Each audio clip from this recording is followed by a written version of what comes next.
যাচ্ছে অলরেডি আপনারা বুঝেই ফেলেছেন। আমরা জঙ্গলবাড়ি ম্যানগ্রোভ ফরেস্ট রিসোর্টে ছিলাম। এখানে ওনারা আমাদের থেকে সব ইনফরমেশন নিচ্ছিল, দেন আমাদেরকে ওয়েলকাম ড্রিঙ্কস দিল। এটা হচ্ছে গোল্ড ফলের ড্রিঙ্কস, খুবই মজা ছিল। সো এটা হচ্ছে আমাদের রুম অ্যান্ড এই রুমে হচ্ছে আমরা তিনজনই শেয়ার করেছিলাম। রুমটা ডুপ্লেক্স ছিল, আমরা 2 রাতের জন্য বুক করেছিলাম। পার ডে আমাদের 8,350 করে পড়েছিল।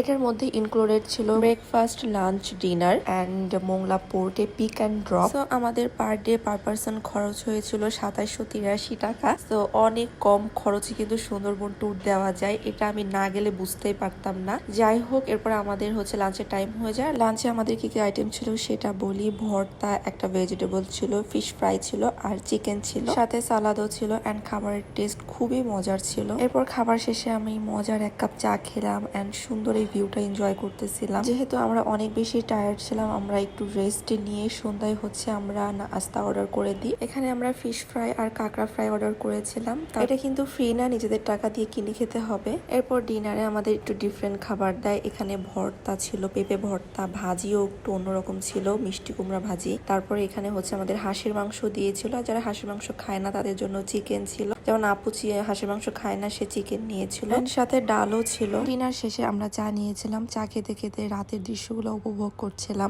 এটা ছিল পরদিন সকালের একটা ভিউ। সো আমি ঘুম থেকে উঠে এরকম একটা ভিউ দেখে জাস্ট আমার মনে হচ্ছিল আমি সারাদিন বসে বসে শুধু তাকায় তাকায় এটাই দেখি।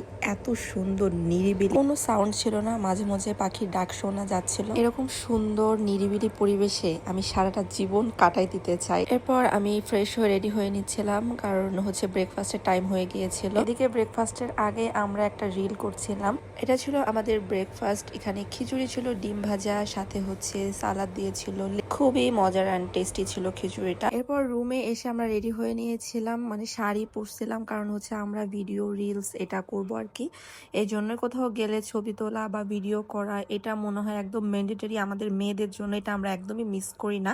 আর এখানে মজার ব্যাপারে হাসছিলাম, কারণ এখানে আমি একটা পার্সেল নিয়ে গিয়েছিলাম ব্যাঙ্গেলসের। তো এটা আনবক্সিং করব, এটা দেখে ওরা সবাই হাসতেছিল, সবাই বলতে 2 জন। তো যে যাই হোক, এটা খুব মজার একটা মেমোরিজ ছিল আমার জন্য। এরপর সেকেন্ড এই জামদানি শাড়িটা পরেছিলাম, খুবই সুন্দর একটা কালারের শাড়ি। লাস্ট এই ব্লু শাড়িটা পরে কিছু রিলস করেছিলাম। দেন আমাদের লাঞ্চ টাঞ্চ শেষ করে আমরা একদম বিকালের দিকে, যখন সন্ধ্যা হবে এরকম টাইমে আমরা ঘুরতে বের হয়েছিলাম। যে বোট রাইডটা একদম ফ্রিতেই দেওয়া হবে, তো আমাদেরকে নিয়ে সুন্দর করে ঘোরায় ঘোরায় সবকিছু দেখানো হচ্ছিল। আমরা অনেকটাই লেট করে ফেলছিলাম, এই জন্য খুব বেশি দূর ঘুরতে পারিনি, কারণটা কুমিরের ভয়ে। এটা ছিল পরের দিন সকালে, ঝুম বৃষ্টি হচ্ছিল আর আমরা এই দিন চেক আউটও করবো। তো আমাদেরকে গোল ফল পেড়ে খাওয়াচ্ছিল, আমরা বলেছিলাম খুবই মজার এটা। তো ওনারা আমাদের জন্য পেড়ে তারপর এটা